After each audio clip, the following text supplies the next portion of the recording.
The Maserati badge represents one thing: a passion for racing. Today, if you buy the modern air-conditioned, leather-clad Maserati, the supercar for the 90s, you're actually buying heritage. You're buying a racing heritage which goes right back to the 1920s.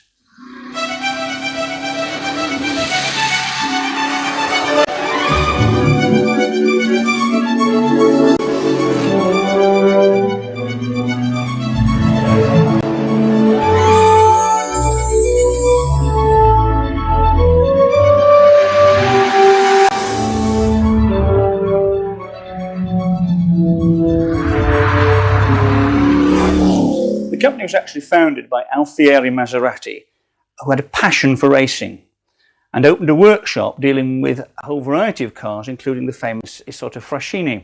This was in 1914. But it wasn't long before he began building his own cars and developing his own racing heritage. Alfieri, having a good eye for marketing, asked his brother Mario to design a badge. He based this on the trident from a statue in the market square of their hometown of Bologna, and that is still there for you to see today. In 1926, the first car to wear the badge made a sensational debut at Targa Florio. That was in fact the famous Tipo 26.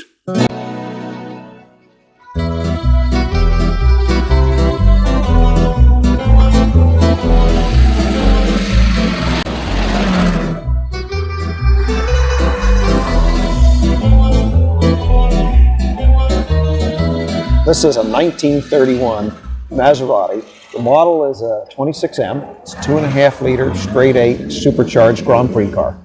This car's history starts with Tim Birkin, who is best known as one of the Bentley boys, having won at Le Mans and so forth. Tim bought this car in 1931 from the factory and raced it first in the French Grand Prix, finished 5th, took the car to Brooklands, set the mountain course lap record at Brooklands with this car. The car then went on to Whitney Straight. Whitney Straight was a 20-year-old college student at Cambridge University. He wasn't allowed to have a private motor car, so he had a Grand Prix Maserati for racing and a twin-engine aeroplane with which to go to Brooklands.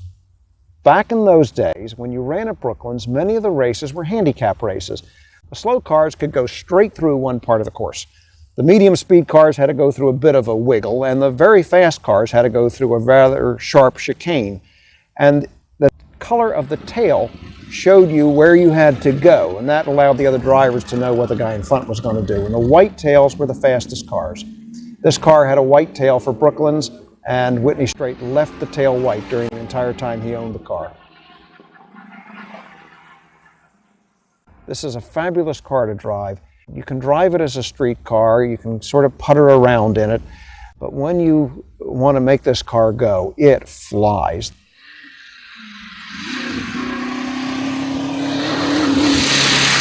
This car will easily run on a straight line basis with a modern Porsche. It's got a top speed of 142 miles an hour. It is a much, much faster car than what a lot of people would ever believe. The engine in this car is a twin overhead cam, straight 8, supercharged engine. The suspension is very modern for its time. It's a fabulous piece of engineering.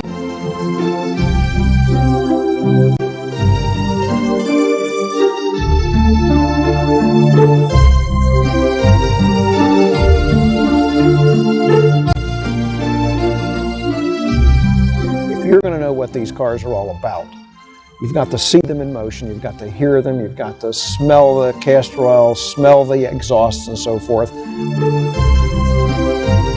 Even though I've owned this car for quite some time now, I still thrill at just looking at the badge on the bonnet. In fact, one of my favorite things to do with this car is to, in a quiet place when there's nobody around, park the car, just stand back and just look at it. The next car to be produced was the V4, which was the first ever racing car to have a 16-cylinder engine. This car was put in for the speed trials, and it achieved the world record for 10 kilometers at Cremona at a speed of 246 kilometers per hour. The death of Alfieri in 1932 left the company without a leader. But The family pulled together and they were quite determined that they were going to succeed on their own. The face of motor racing Grand Prix cars changed in 1934 with the advent of the Germans appearing on the scene with Auto Union and Mercedes. Maserati, being a small company, not with an open checkbook from the Bundesbank like the German titans, decided that their efforts were better spent on producing voiturette racing cars.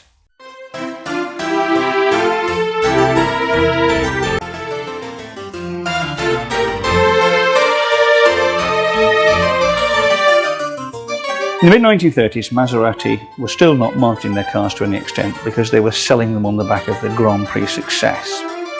So in 1936, when the 6cm was introduced at the Milan Auto Show and caused a sensation, the subsequent demand was so great that they couldn't keep pace with it. Ironically though, they were still making no money.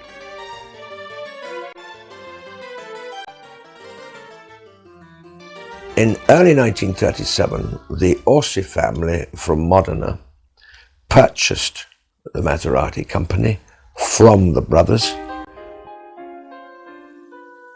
under the direction of the Orsi family. The Maserati company produced an enormous number of successful racing cars, sports cars and road cars. Their achievements in these fields culminated in the year of 1957 when Juan Manuel Fangio won the World Championship in a Maserati 250F. At the same time, the company had entered into the World Sports Car Championship. The car was called the Monster and it was the 450S. This is a 450S Maserati built in 1957. An extremely rude car, very difficult to drive. If you drive the car on a low RPM, it's like you drive a big truck. It's very difficult to handle, very heavy. When the RPM goes higher, I mean 4,000 or 5,000 RPM, the impression is to drive a 400 horsepower go-kart. Drivers like Fangio, like Moss, like Berra, they didn't like it to drive the car because it was very difficult to handle. It's a very light car, you have the big engine in front and in the back side you just a tank.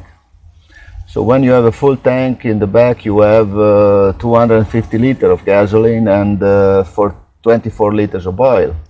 But during the race, when the gasoline goes down, the car becomes very light in the back side, so it's quite difficult to handle.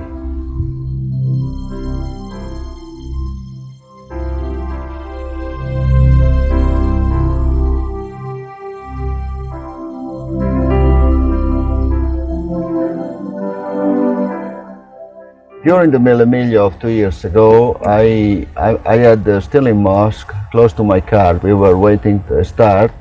I was looking the car, remembering when he was racing this car in 1957, and my question to him was how he could handle the car on road races. And he just told me, well, we had to cross our fingers and go. That was the only way to run this car.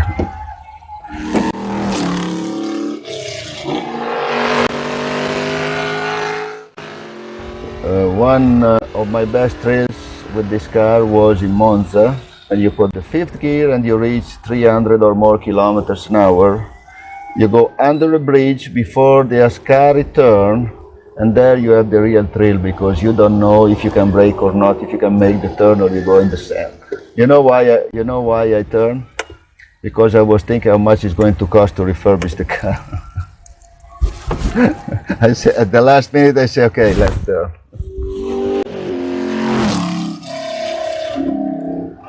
In the last race of the season for the World Sports Car Championship, the Caracas Venezuelan Grand Prix, the entire team of 450Ss was destroyed.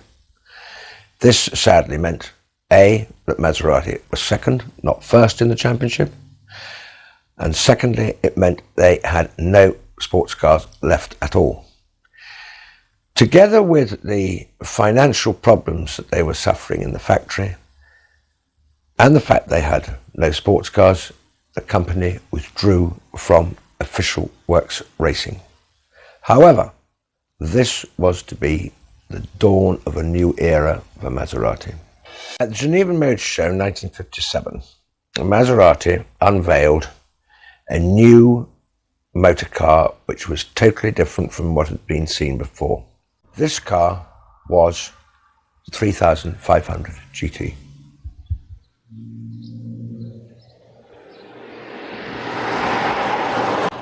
My name is Adolfo Orsi, and I have the same name of my grandfather, who bought the factory in 1937 from Maserati brothers. I have two 3500 GT Vignale Spider. One is the prototype and the other is a 1960 production car. The prototype was first shown at the Turin show in '59, and the production began in the early months of 1960. The cars are a bit different. No one part is interchangeable between both cars. The special things of the prototypes are a different grille, different side ones, dashboards, seats. The purpose was to check the taste of the customers and to decide how to do the production car.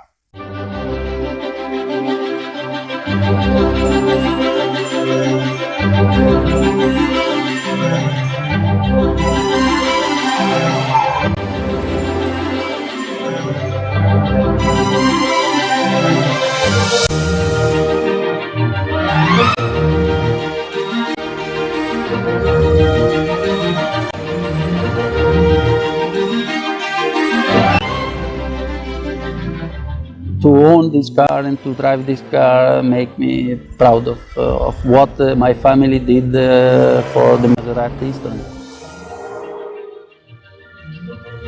The 3500 GT was a very important car in Maserati history because it was a big commercial success and therefore allowed the company to become a producer of GT cars. When I was a little boy, 6 or 7 years old, I had small Maseratis because at that time the Maserati did a small production of electric car for child, and I have driven myself some of these cars.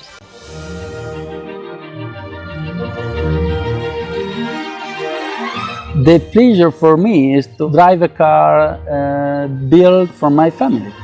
I don't think there are many persons in the world that could be so lucky as I am.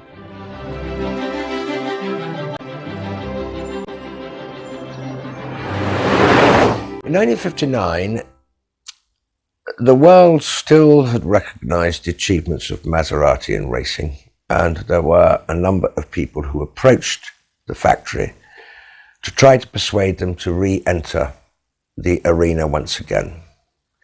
The factory actually said no, they would not, as works teams, ever enter cars, but they did agree to design cars for private teams. And in that time they produced the very famous Tipo 60 and 61, always known as the bird cage, driven by very many famous drivers to many great race successes. In 1963, they introduced the Mistral and the Quattroporte, which was the very first four-door saloon car ever produced by Maserati. The introduction of the strange beast, the Quattroporte, was a desperate attempt to try and make some money at a time of serious financial difficulties, about to be bailed out by Citroën. So they decided that they'd have to market it as a luxury car. So for the first time with Maserati, we get a brochure with a thick card cover, onion skin inserts, and very significantly, the first page contains motoring heritage with pictures of 1920s racing cars. By the time 1971 had come around, Citroën had decided that they should buy the total shareholding of the Maserati company from the Orsi family. Over this transitional period, one of the models still being produced by Maserati was a sensational two-seater coupe and spider powered by a 5-litre engine which many people considered to be a rival of the Ferrari Daytona. This car was the Maserati Ghibli.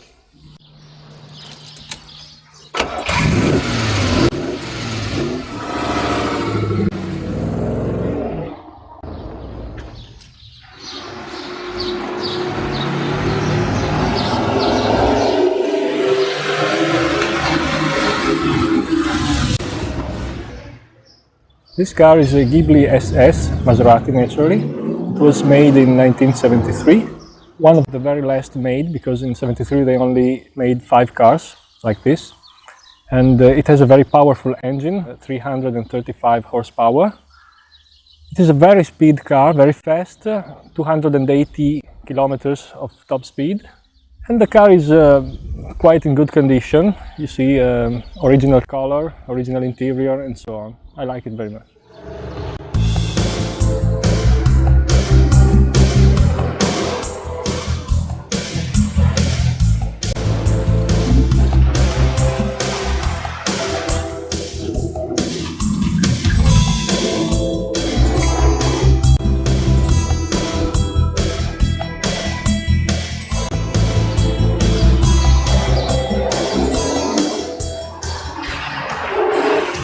I drive the car at least every month. It's like meeting an old friend after a lot of time. You don't think to the friend for many days. And then when you meet him or her, everything is like the last time. And not only for the power of the car or for the handling or for the braking, also for the total sensation. You are in a little world and outside things are not so important. When you're driving fast, you have to be very careful, but if you're lucky to find the right place to drive fast, you have all the same to be very careful, because the speed gives you a sensation of power and gives you a total misunderstanding of what happens around you. Everything is moving slowly in comparison with you, so you have to be very, very careful. But when the power is very strong and you push the throttle with this car, it's quite a sensation, really. These cars are really special. They were handmade, and there is, in the shape of the car and in the technicals of the car, you can see the people who made them. Can you see that in modern cars?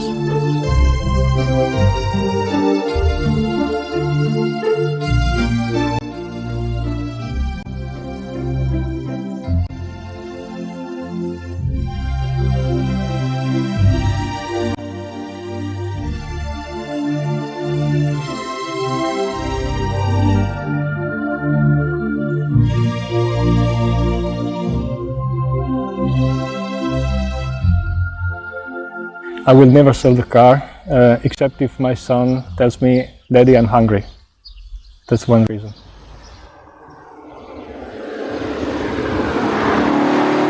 Following the Ghibli, the era of the mid-engine sports car appeared. The Maserati's contribution to this new layout of a motor car was represented in the Maserati Bora and the Maserati Merak. It's a 1972 Maserati Bora, left-hand drive.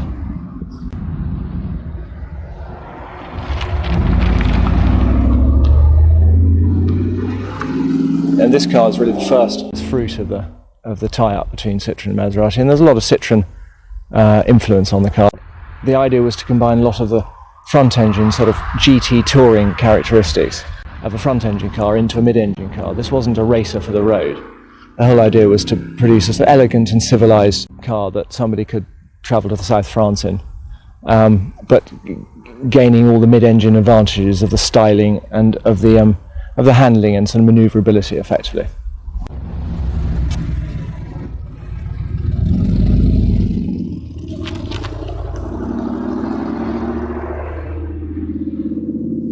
What I like about it is it's stylish but understated. It's not flash, which I enjoy, because I like to be able to drive it into the local town and get out of the car and people not to turn around and say, "What a plonker."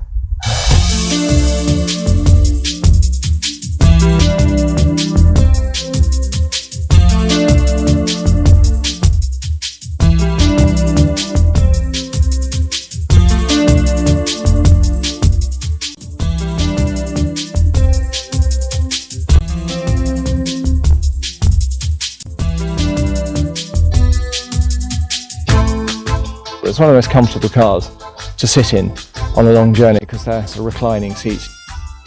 Other little touches like the pedal box moves in and out on a hydraulic ram so that you sit in the car and instead of moving the seat backwards and forwards, you press a button and all the pedals glide towards you. There you are sitting on a motorway at 80, 90 miles an hour and you press the wrong knob and the accelerator pedal comes towards you, and if your foot's in the right position you go a lot faster, which you know, can be entertaining really. You switch the engine on and of course being a V8 it sort of shudders into life. A friend of mine always joked that he can always tell when my car's coming because his cup of tea starts rattling on the table.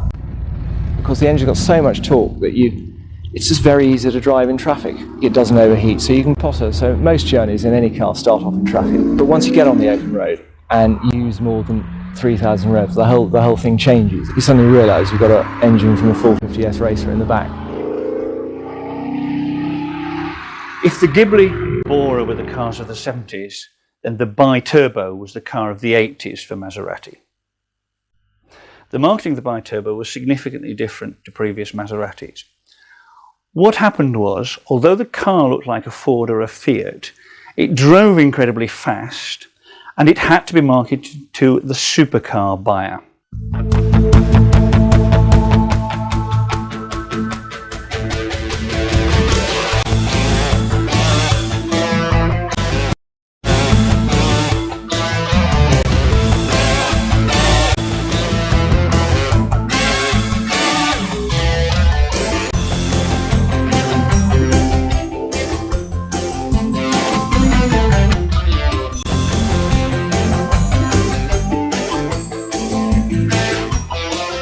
In early 1997, Fiat Auto SPA decided that Maserati would be better managed through the joint division with Ferrari.